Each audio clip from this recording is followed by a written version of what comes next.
La Shoah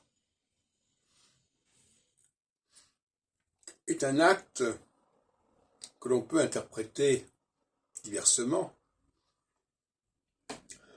Moi, je l'interprète comme une remise en cause du plan divin,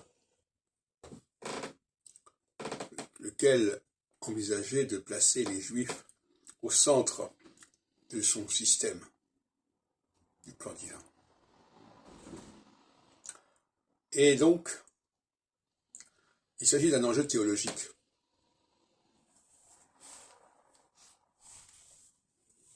L'enjeu théologique, c'est la négation du plan divin, du plan biblique. Et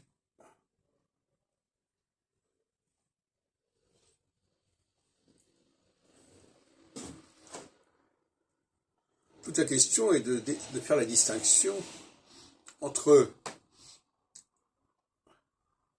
le rejet du plan divin, une sorte d'athéisme si on veut, qui inclut d'ailleurs la distinction entre les hommes et les femmes. C'est une distinction qui est propre au plan divin, comme on peut le voir d'ailleurs dans les premières pages du livre de la Genèse. Donc le débat, à mon avis, sera de plus en plus d'ordre théologique. La théologie va refaire son apparition dans les prochaines années, je pense, parce qu'il faut resituer les choses à ce niveau-là. C'est de même que le rejet de l'astrologie, c'est aussi un rejet du plan divin. Le plan divin, ce n'est pas la nature.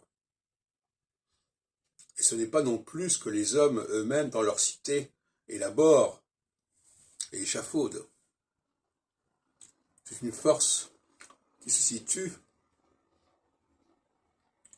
à l'interface de ces différents plans.